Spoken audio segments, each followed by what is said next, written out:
del gobierno argentino que nos espera brevemente. Y creo que si hacemos el panel demasiado largo nos va a agarrar el partido de Argentina-Brasil por la Copa América, así que vamos a intentar evitar eso. En este esquema de ser como un avión que despegó tarde y que trata de recuperar tiempo en el vuelo, me presento muy brevemente. Juan Cacase de Access Partnership. Somos una consultora que colabora con empresas del sector tecnológico en todo lo que tiene que ver con regulaciones. Y bueno, tenemos acá un panel muy importante con representantes tanto de gobierno como del sector de la industria. Y el tema que nos convoca tiene que ver con la brecha digital y con la innovación regulatoria en materia de brecha digital. La brecha digital tiene muchas aristas. Se ha comentado a lo largo de la plenaria del CLT, se ha hablado un poco también durante el foro de la UIT ayer, y en todos los otros ámbitos de debate que hemos tenido durante esta semana. Y me voy a quedar con el último dato que hablaba José Juan de una América Latina con 600 millones de personas, con más o menos 200 millones de personas que no son usuarios de Internet. Y de esas 200 millones de personas, la mitad no lo hacen porque donde viven o donde trabajan no hay conectividad. En cambio, la otra mitad de la población no es usuario de Internet aún, a pesar de que haya conectividad en donde viven, ¿no? Y esto tiene que ver con muchas cuestiones que seguramente vamos a conversar en estos minutos, que tienen que ver con la capacidad de las personas para poder usar Internet, la capacidad para poder pagar un servicio de acceso a Internet. Y ya que venimos debatiendo mucho el tema del 5G, me gustaría arrancar con Facundo de Ericsson y preguntarte, Facundo, ¿cuál es tu visión? ¿Qué es lo que vos entendés por 5G? Y si el 5G crees que va a ayudar a reducir la brecha digital, o crees que el 5G va a no afectarla o incluso a agrandarla. Muchas gracias, Juan, por tu pregunta. ¿Se escucha? Ahora sí. En primer lugar, quisiera agradecer por la invitación a estar aquí presente y compartir con el distinguido panel, este último panel que nos separa del cóctel. Con respecto a tu pregunta, nosotros como Ericsson entendemos que estamos transitando un camino extraordinario de la mano de la conectividad, donde de alguna u otra manera estamos hablando no solo de nuevas formas de relacionarse, socializar, interactuar entre las personas, es decir, más herramientas para la gente, más capacidades para la sociedad, en definitiva nuevas formas y más eficientes de hacer negocios, sino que principalmente estamos hablando de la transformación de las industrias, de esto de Revolución Industrial 4.0, que tanto conversamos en muchos de los paneles de esta conferencia y también de otras anteriores. Y para nosotros, cuando hablamos de 5G, es aquí y ahora. Y entendemos que obviamente 5G va a ser el impulsor de las inversiones de las próximas décadas y por lo tanto la generación de competitividad que los países van a necesitar a la hora de poder abordar las cuestiones más macro relacionadas con el crecimiento económico, con la generación de nuevos empleos y al mismo tiempo con más inversiones en un círculo virtuoso. Y en ese contexto nosotros entendemos que el 5G no es una nueva generación de tecnología móvil, sino que estamos hablando de un verdadero agente de transformación, de cambio, una infraestructura única, común, donde podamos nosotros soportar diferentes redes virtuales y que hablemos de la transformación de las industrias, de la forma de concebir nuevos casos de uso, que es hacia donde nosotros apuntamos. A manera de referencia, Les comento que nosotros, por ejemplo, ya tenemos 23 anuncios públicos, contratos con nombre y apellido de redes de quinta generación y tenemos 12 redes comerciales vivas en este momento en 4 continentes. Por eso digo que 5G es aquí y ahora y por lo tanto nosotros como miembros o como parte del eslabón del ecosistema tenemos que ayudar a la hora de poder generar este cambio cultural en cuanto a la cuestión de regulación y a la cuestión de política pública en derribar las barreras de despliegue de infraestructura. Entonces, yo no sé hasta cuánto me puedo explayar, pero en definitiva estamos hablando de una posibilidad en cuanto a la ganancia en productividad que los países tienen que tener en cuenta cuando hablamos de 5G. Perfecto. Annelise, te hago una pregunta. Vos trabajás mucho con países como El Salvador, Panamá. Tengo entendido que estos países, tienen gobiernos muy nuevos, ¿no? ¿Verdad? Hubo elecciones hace muy poco. Veo también a los colegas de Guatemala que están en el medio de un proceso eleccionario también. ¿Cuál sería de parte o a través de la voz de un operador de la región de Centroamérica, cuál sería el mensaje o cuáles serían las propuestas que ustedes ven que los gobiernos nuevos en la región de Centroamérica deberían tratar de impulsar como para reducir la brecha digital? Bueno, ante todo, muchísimas gracias por esta invitación. Es un placer estar aquí y compartir con todos ustedes.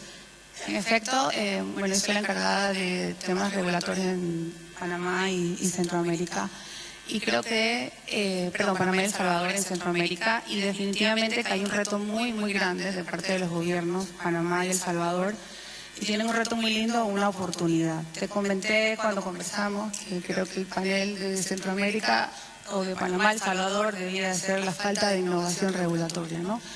Porque no ha habido ningún tipo de innovación ni modificación por muchos años en Panamá en temas de servicio universal. El Salvador ni siquiera tiene una ley de servicio universal, por lo cual creo que es la oportunidad perfecta para nuestros gobiernos en esta nueva era. Panamá, la toma de posesión del presidente fue el día de ayer.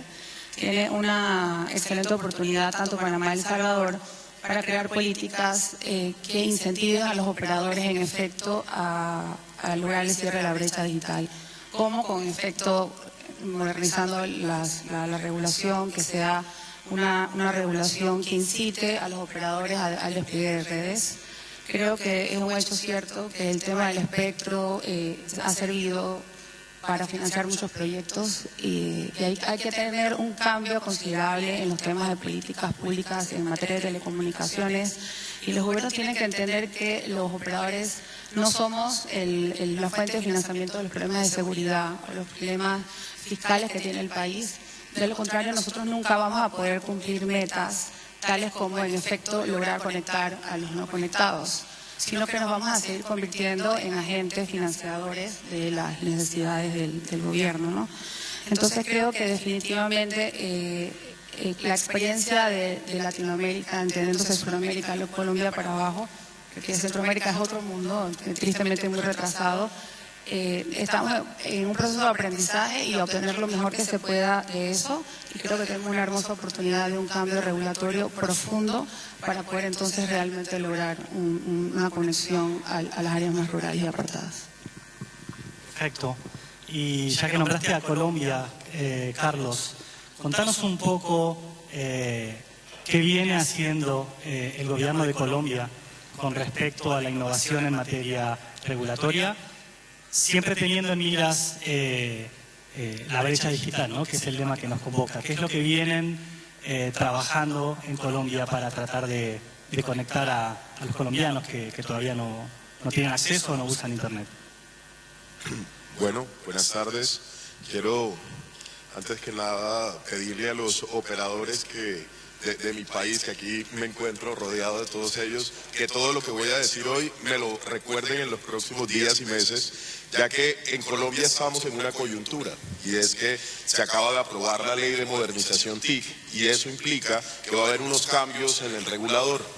Por cuestiones del destino y de la fórmula legal, a mí me corresponde hacer parte del nuevo regulador, y llevo una tarea que es lo que quiero mencionar, porque creo que es muy importante para ese nuevo regulador único que va ya a consolidar lo que hace años teníamos como deuda en el país, y era tener una certeza jurídica, una claridad en las reglas y un solo regulador, ¿sí? Que de por sí ya genera un incentivo para atraer más inversión, pero sobre todo para tener las reglas claras en un mercado tan dinámico como el de comunicaciones. Y si hablamos de innovación, entonces es necesario traer un poco pensamiento de diseño, y pensamiento de diseño es plantear retos. Y efectivamente, como tú lo has mencionado, creo que el regulador, y desde la visión del regulador único de comunicaciones, tiene dos grandes retos en este momento. El primero tiene que ver precisamente con la conectividad, porque sin duda alguna tenemos que quitar todas las barreras que impidan que todos los colombianos puedan estar conectados. La cifra que presentó José Juan es totalmente clara. En Colombia es así, la mitad de los colombianos no tiene acceso a una conectividad y a una buena conectividad, y entonces allí se convierte en un reto para el regulador poder generar unas reglas flexibles. Y allí es donde planteamos entonces nuestro proyecto de innovación, o nuestro primer sandbox en telecomunicaciones, porque creemos que efectivamente sí ha funcionado en mercados como el fintech, como de manera transversal en TIC en Corea, por ejemplo. Creemos que debe funcionar en TIC, en telecomunicaciones, y fundamentalmente para flexibilizar, y así lo incluimos dentro del Plan Nacional de Desarrollo en Colombia. Entonces se vuelve una tarea obligatoria para el nuevo regulador implementar ese sandbox en materia de telecomunicaciones para conectar a los no conectados. Y allí tenemos un debate bastante interesante, porque no es solo la conectividad rural, sino en otras áreas no tan rurales que tampoco están conectadas. Nosotros pensamos no en 2 Colombias, sino en 3 Colombias, y ahí hay una tarea importante, pero esa es la primera tarea y del primer reto. Pero el segundo, aquí también lo mencionaron, y tiene que ver con la modernización. Y por supuesto, desde el regulador trazamos este año un primer estudio, la apertura de la definición de una hoja de ruta regulatoria que permita soñar con ese 5G, pero llevarnos a decisiones sobre 2G, ION o switch off, cómo podemos aprovechar esas redes, y por supuesto con el concurso de los operadores estamos haciendo un trabajo en ese sentido. Pero eso no es lo único. Trazar una hoja de ruta para la modernización de redes, el sandbox regulatorio, sino que hay unos retos relacionados con la infraestructura y con el despliegue de infraestructura, que es clave. Y quiero mencionarlo porque una de las tareas de la nueva ley de modernización TIC en Colombia es precisamente generar incentivos para que las regiones permitan ese despliegue y se levanten o remuevan todas las barreras que hoy todavía existen para despliegue de infraestructura. Yo a veces pienso que debería existir una reforma constitucional para que, si el acceso a la información y a las comunicaciones es un derecho constitucional, debería estar en cabeza del Estado o en cabeza del gobierno central el poder tomar decisiones sobre el uso del suelo solo en cuanto a despliegue de infraestructura. Sin embargo, sé que esa es una idea muy osada, porque si fue difícil sacar una ley como la de modernización, una reforma constitucional, mucho menos. Pero sí hay incentivos que la ley TIC, que la nueva ley TIC ha traído, y que el plan de desarrollo nos ha dado, y que permite que solo sean beneficiados los municipios que hagan parte de un listado que definirá el regulador y que definirá junto con el Ministerio TIC, y que precisamente podrás estar en ese listado si has eliminado las barreras que tengas para el despliegue de infraestructura. Bueno, hay otros temas que espero poder tener el tiempo de mencionar, pero sé que estamos un poco cortos. Ahora volvemos. Para hacerlo un poco más dinámico, Ángel, te veía sentir cuando Carlos hablaba, ¿no? Y aprovechando tu experiencia, no solo la actual en en AT&T y en DirecTV, sino también tu experiencia pasada en organismos multilaterales. ¿Cómo ves a la región en cuanto a la brecha digital? ¿Cómo sentís que estamos, si se quiere, como latinoamericanos? Si bien debe haber seguramente muchísimas diferencias entre algún país y otro, pero ¿cómo sentís que estamos parados frente a la brecha digital? ¿Sentís que estamos encarándola de la forma correcta? ¿Sentís que de repente podemos llegar a tener la mirada demasiado puesta solamente en la infraestructura y nos falta mirar otras cosas? ¿Cuál es tu opinión acerca de esto? Bueno, muy buenas tardes y por supuesto muchas gracias por la invitación. Asentía porque la ley de modernización del sector TIC en Colombia es probablemente una de las mejores noticias que ha habido en términos de regulación en la región en bastante tiempo. Y es un ejemplo que hemos a seguir para cerrar la brecha. Estaba viendo cuando empezábamos la conversación el eclipse está en el momento mayor ahora mismo. O sea, ahora mismo no hay absolutamente ninguna luz y yo creo que ese es una buena punto de partida. Estamos en una región con grandes brechas de digitalización. 45% de los latinoamericanos no tienen acceso a Internet en absoluto. Por lo tanto, están desconectados de toda esta revolución, pero hay razones para el optimismo. El eclipse pasará y esta brecha de digitalización va a pasar. Porque somos optimistas con una región que es eminentemente joven. Estamos hablando, pues, 1 de cada 4 ciudadanos en América Latina, menos de 30 años, nacidos con toda la tecnología que el resto de nosotros hemos ido aprendiendo, con mayor capacidad adquisitiva, una clase media que utiliza, que exige y desde luego con mayores exigencias. Retos de conectividad, pero creemos que factores estructurales que permiten ser optimistas. ¿Cómo se está afrontando esta brecha? Pues resulta que América Latina llega a este reto en un momento en el que la digitalización lo está cambiando todo, ¿no? Como comenta Tirol en su libro Economics of Common Goods, la digitalización lo cambió todo. Los efectos son conocidos, el uso de los datos y el poder de los datos, los efectos de red o los efectos pues del acceso y economías de escala, pero todo ello está produciendo la entrada de unas plataformas que han cambiado totalmente cómo funciona la sociedad y cómo funciona la economía. Las plataformas no son la oferta, las plataformas tecnológicas son oferta y demanda, ¿no? Por tanto, no importa solamente el tamaño, sino importa la interacción como ellas. Entonces, este reto de conectividad lo está teniendo que afrontar América Latina en un momento en el que además la digitalización cambió las reglas y cambió los retos. ¿Y cómo lo está haciendo? Pues en algunos casos, pues siguiendo buenas prácticas. Creemos que la innovación que desde el regulador en Colombia se está produciendo para implantar sandboxes es uno de las buenas prácticas. Hay que reconocer que no sabemos muchas veces cómo nuestros clientes, cómo los usuarios usan la tecnología. Aprendemos de ellos e intentemos responder a los servicios que dan. Por tanto, no hay que replicar las reglas que tiene el mundo físico al mundo digital. Hay que reconocer que no sabemos.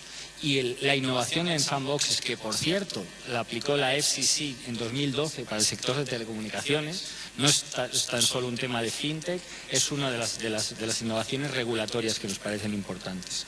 Dos más, globalidad.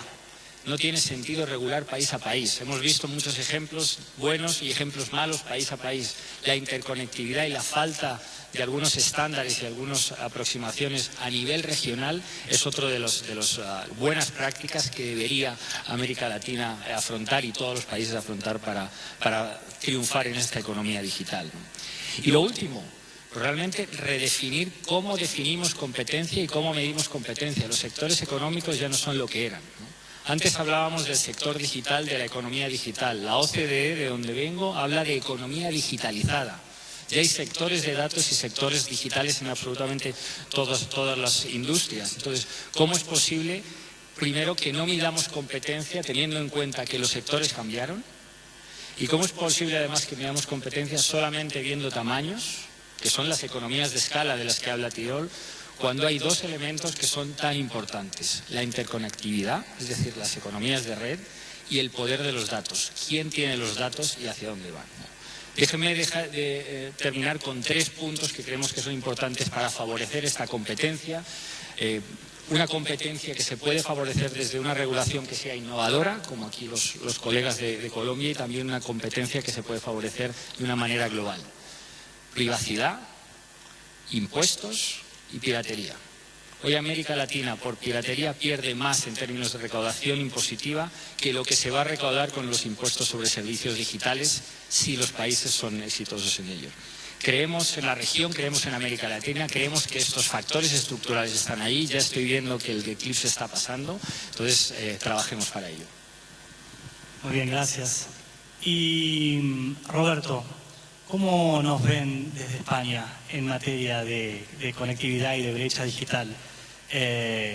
¿Cómo creen que estamos llevando adelante esta cuestión? No solo con casos particulares, sino también con lo que nos decía recién Ángel, ¿no? ¿Cómo se nos ve como región en cuanto a la conectividad?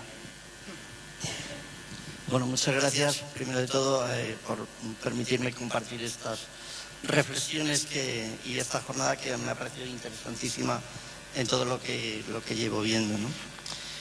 A mí me resulta difícil decir cómo les veo yo a ustedes, o cómo yo veo esta región.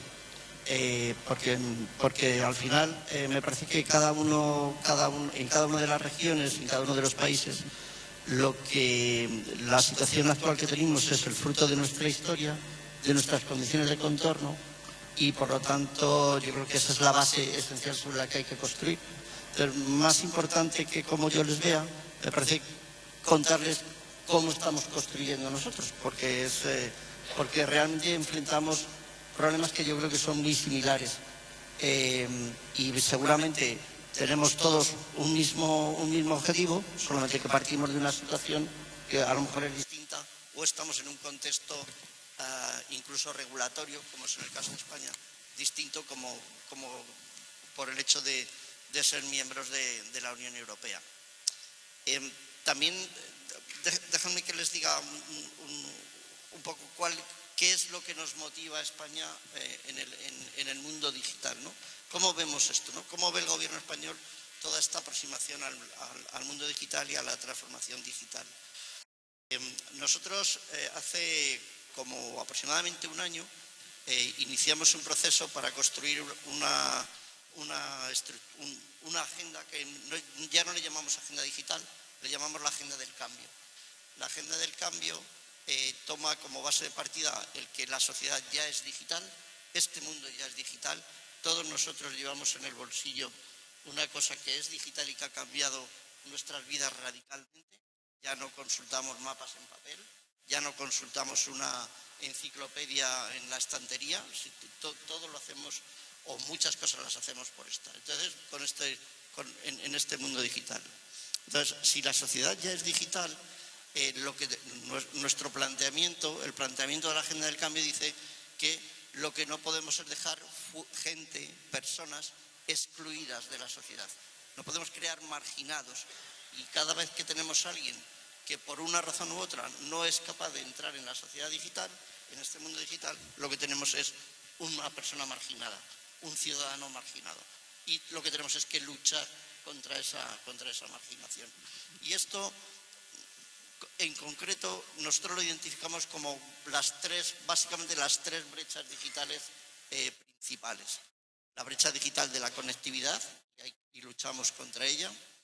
La brecha digital de la capacidad de moverse o relacionarse o vivir en ese mundo digital, y ahí tenemos que hablar pues, de formación, educación, talento, pero también, y lo comentaba antes Carlos López Blanco, también de cómo hacemos que nuestras pymes sean también digitales y vivan esa sociedad digital. Y la tercera brecha esencial que vivimos en España, y yo creo que en Latinoamérica también, que es la brecha de género. No podemos permitirnos que el 50% de la población no sea plenamente activa en ese mundo, en este nuevo mundo digital. En lo concreto, yo creo que nosotros donde más hemos progresado probablemente haya sido en el ámbito de la conectividad. Digamos, allí lo que hicimos fue un modelo que viene funcionando bastante bien, probablemente los últimos, yo diría que 6 años, Es un modelo de cooperación público-privada en el que por una parte ha habido claros incentivos regulatorios a la inversión de los operadores, pero también ha habido incentivos económicos para completar esas infraestructuras digitales incentivos económicos públicos para completar esas infraestructuras digitales que todavía estamos implementando por los propios operadores. El modelo yo creo que ha funcionado bastante bien hasta ahora. Con este modelo a julio del 2018 habíamos alcanzado el 81% de la población con cobertura a 100 megabits por segundo, fibra óptica a 100 megabits por segundo. Con los proyectos que ya están aprobados y que están ejecutándose en este momento, alcanzaremos en julio del 2020 la cobertura del 90% de la población con 100 megabits por segundo y el 99% con coberturas de 30 megabits por segundo. Nos queda una brecha ahí de un 1% de población que territorialmente es bastante compleja y que de hecho estamos ahora analizando cómo vamos a resolver en el próximo plan. Yo creo que lo fundamental, probablemente, respondiendo a la pregunta, es ¿cómo vemos nosotros Latinoamérica o cómo veo yo Latinoamérica? Pues yo lo veo como un mundo muy complejo, muy dispar, de países muy dispares, en el que los instrumentos para trabajar probablemente sean los mismos, tipo colaboración público-privada, incentivos en la regulación para invertir, accesos mayoristas que permitan que la inversión que realice un operador pueda ser utilizada por varios, ese tipo de cuestiones. Pero a mí me resulta sinceramente muy difícil verlo como un todo, porque a mí me parece que hay demasiada disparidad en el continente como para que yo pueda desde fuera atreverme siquiera a sugerir nada. Voy a tomar esto último que decía Roberto recién y los voy a poner en un compromiso a todos. Claramente España se mueve en un entorno que tiene que ver con la Unión Europea, ¿verdad? Y entonces hay armonización de normas y eso muchas veces permite afrontar desafíos a la industria desde otro sentido, ¿no? ¿Qué opinan? Y conteste quien quiera. ¿Qué opinan acerca de o cuán lejos estamos en Latinoamérica de poder tener cierta armonización en cuanto a regulaciones, aunque sea en materia TIC, que nos permitan reducir la brecha digital? ¿Cómo ven o si lo ven posible, ¿no? Que en la región pueda haber una especie de no voy a decir una Unión Europea, pero ¿cómo piensan que se podría encarar, Carlos? Yo quiero tomar algo que escuché de Natalia Iregui en una mesa del mediodía, y es que para que ese cambio pueda darse rápido y de manera exponencial, se trata de un combo. Todo tiene que suceder al tiempo. La reforma estructural, tiene que suceder la reforma regulatoria, y fue algo que me faltó mencionar ahora y que es totalmente importante. Pensar en simplificar. Para nosotros en Colombia, en la CRC, la simplificación regulatoria es un enfoque clave y fundamental, y eso implica bajar a menos de la mitad la regulación. Nosotros logramos solo eliminando normas en desuso, normas que por actualización tecnológica había que eliminar, la regulación de los teléfonos públicos, por ejemplo. Logramos bajar el 25% de la regulación este año, 177 normas menos de todo el compendio regulatorio. Pero lo más importante es la hoja de ruta, que estableció 13 temáticas que estamos revisando uno a uno. Lograr también, porque aquí hay un doble sentido en muchas cosas. Tenemos un régimen de protección a usuarios que está pensado para un ciudadano blended, todavía no un ciudadano 100% digital, y le restringimos a los operadores la posibilidad de que puedan también transformarse digitalmente, ofrecer planes 100% digitales. Y creemos que tomar decisiones disruptivas, como decir, elimino las filas, Sabemos que en zonas donde no hay conectividad pues se necesita todavía el centro de atención, la atención personalizada, pero el que tome un plan que sea totalmente digital pues sea un ciudadano digital y acepte todo su trámite de una PQR 100% digital. Entonces cambiar el chip, tomar decisiones en combo, simplificar, desregular y cambiar las condiciones de la estructura institucional que es necesario para afrontar pues, la realidad del sector hoy, ¿no? Sí. Creo que eso es clave. Ángel. Sí, yo sí voy a responder a tu pregunta. Realmente si ha habido un acuerdo Mercosur-Unión Europea y ha sido factible, ¿por qué no? Puede haber mayor integración. Y de hecho desde hace al menos 2 años vemos en primer lugar una aproximación de Mercosur con la Alianza del Pacífico. Y en segundo lugar, una agenda dentro de la Alianza del Pacífico bastante activa en el ámbito digital, ¿no? Desde luego de lucha contra la piratería, como destacaba antes, pero también flujo de datos, skills para la nueva economía. Entonces, yo creo que es posible y es factible tener cada vez más integración y somos relativamente optimistas con esta aproximación entre Mercosur y la Alianza del Pacífico. En una agenda yo creo que podríamos redefinir el panel de iniciativas desregulatorias para la economía digital. Creo que ahí ese es el camino y hay razones para el optimismo. Facundo. Bien. Si tuviera que responderte brevemente a tu pregunta, la respuesta es sí, obviamente. Estamos en condiciones porque estamos justamente transitando este camino de la conectividad, de la transformación digital y es una oportunidad. Pero quisiera reaccionar a 2 comentarios de Carlos, que fueron música para mis oídos, un vallenato de Carlos Vives, ya que trajimos un poco a colación a otro grupo colombiano acá de José Juan. Primero, comentaste respecto a derribar barreras de infraestructura y eso es clave si pensamos en llegar a la conectividad, a la transformación digital. Necesitamos repensar un poco el derribar esas barreras que nos permitan el despliegue de infraestructura, para, por ejemplo, los servicios móviles. Y por otro lado, la simplicidad. Tenemos que cambiar la forma de trabajar, tenemos que ser simples. Nosotros como vendors estamos abocados a esa búsqueda de simplicidad, tratando de llevar al extremo la tecnología con 5G, con inteligencia artificial o con Internet de las cosas. Pero tenemos que cambiar la visión en cuanto a un régimen regulatorio punitivo y más bien propositivo. Tenemos que, por ejemplo, con las cuestiones de asignación de espectro, tenemos que entender que aquí tiene que haber un trade-off entre la necesidad de monetizar por parte del Estado un recurso escaso como el espectro y tratar de ver los beneficios económicos y sociales que puedan llegar a tener en un corto y un mediano plazo. Y eso entendiéndose en un entorno digital, con un plan elaborado en forma transversal. Cuando hablamos de el hecho de transformar las industrias, estamos hablando de esta posibilidad que Latinoamérica tiene, no solo para hablar, como dije en mi primera intervención, de las redes de quinta generación per se, sino estamos hablando de la evolución de las redes móviles en general.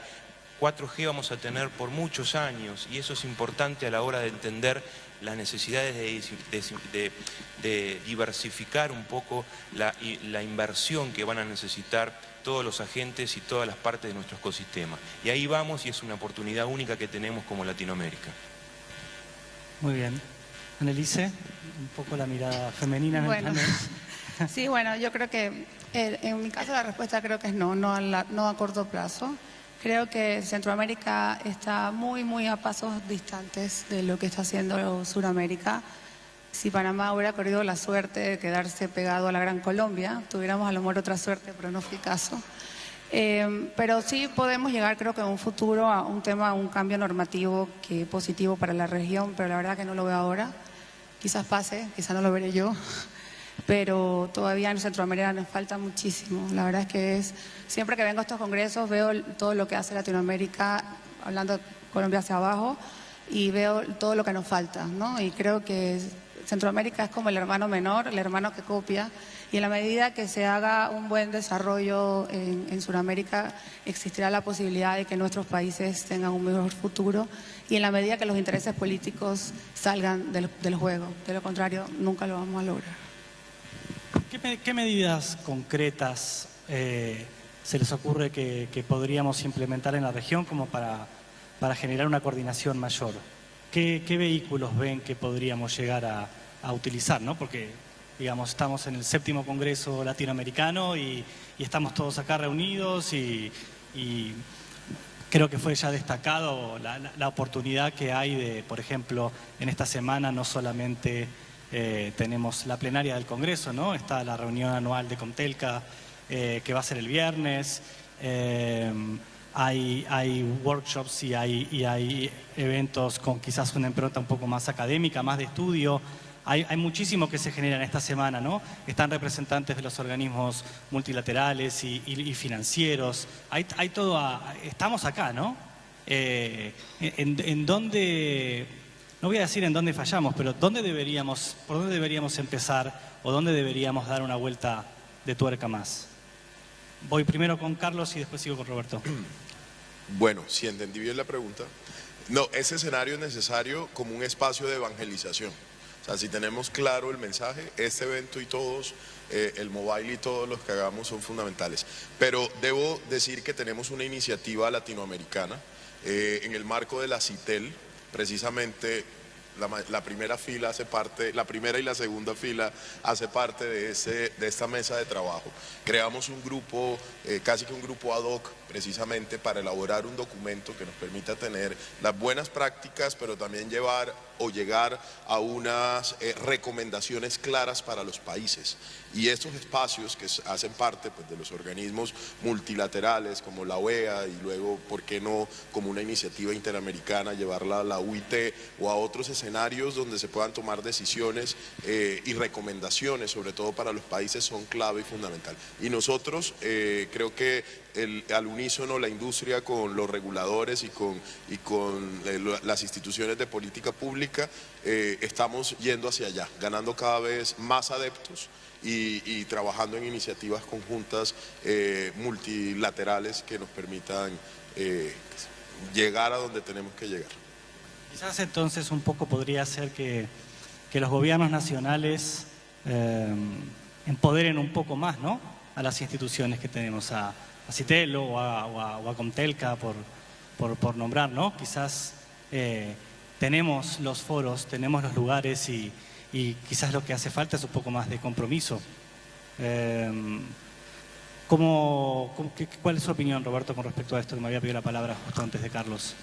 Sí, justo porque yo lo veo desde fuera, puedo decir la mayor tontería sin que nadie se sienta mal, ¿no? A ver, yo lo que creo es que probablemente lo que falta es una agenda común. Quizás eso es lo más importante. A mí me parece que incluso en el ámbito europeo lo que más nos cuesta, y eso que llevamos un montón de años, lo que más nos cuesta es tener una agenda común. Pero en este momento yo creo que es relativamente fácil tener una agenda común, sobre todo si uno es capaz de concentrarla en aquellos puntos en los que hay poca discusión, ¿no? Que es aquellos objetivos que todos los gobiernos están compartiendo. Entonces, yo creo que eso da mucha fuerza, porque los caminos hay que hacerlos aprendiendo a andar. Y tener una agenda común es muy difícil, pero uno puede dar primeros pasos con cosas que son compartidas. Ejemplo, seguro que ahora, se ha mencionado esta mañana también aquí, como consecuencia de la Conferencia Mundial de Radiocomunicaciones, en la que se van a determinar bandas de espectro que se van a utilizar para el 5G o para otros servicios. Eso es tan importante que es relativamente sencillo mantener una agenda común en torno a eso. Y eso es una buena pieza para empezar a caminar. O seguro que es posible empezar a caminar con formas de extender la banda ancha o de extender las redes. Porque es un objetivo común. Porque no hay ningún gobierno, seguro, que no vaya a firmar una declaración que diga que el objetivo es ayudar a la digitalización del país y de la sociedad. Entonces, a mí me parece que eso es muy importante, aunque muchas veces yo creo que no le damos tanta importancia, y es muy importante. Y a través de los organismos multilaterales que existen, yo creo que debería de intentarse ese esfuerzo. Como lo digo desde fuera, pues es mucho más fácil de decir que de hacer, pero yo creo que hay que empezarlo. ¿No? Esto ya saben ustedes cómo se come uno un elefante, pues solamente a trocitos, no se lo puede comer de una vez. Pues hay que empezar por esos pequeños trocitos que permiten ir construyendo. Excelente, sí, no, es muy interesante, ¿no? El concepto de una agenda digital latinoamericana, ¿no? Y ya que estamos hablando de agenda digital, quisiera tomar algo que dijo Robert Pepper hace unas horas, cuando enumeraba todos los beneficios de la conectividad y de Internet en los últimos años, en las últimas décadas. Y iba enumerando uno atrás de otro y en un momento se detuvo y dijo, bueno, está el debate también acerca de si el acceso a Internet es un derecho humano o no, ¿no? Y suena fuertísima la palabra derecho humano. Ahora, nadie cuestiona que la educación es un derecho humano, nadie cuestiona que tener un trabajo es un derecho humano, y nos la pasamos hablando de cómo Internet revolucionó o tiene el potencial de revolucionar la educación, el acceso al trabajo. Imagínense la competencia entre una persona que puede usar Internet para buscar trabajo y una persona que no puede usar Internet para buscar trabajo. Pongo plata que el trabajo se lo va a quedar la persona que tiene acceso a Internet. Va a tener muchísimas más herramientas para poder quedarse con ese puesto de trabajo, en esa competencia. Creen que, y por supuesto que no soy el único que lo dice, ¿no? Y hay algunos países, si no me equivoco, México fue uno de los países que introdujo en sus máximas leyes la garantía constitucional del acceso a Internet. ¿Creen que esto puede ayudar de alguna manera a lo que venimos discutiendo? ¿Creen que concebir el acceso a Internet como algo así como un derecho humano puede llegar a ayudar a reducir la brecha digital e inclusive a plantear compromisos a nivel regional? Ángel. Yo creo que los ciudadanos en Latinoamérica, en el mundo, los consumidores digitales, están realmente por delante de muchas de las instituciones y de muchas de las regulaciones. Entonces, mi prioridad sería a ver si nos ponemos al día. Hoy en día lo que vemos en los ciudadanos digitales latinoamericanos es que son globales, es decir, les da igual en qué países se mueven entre países.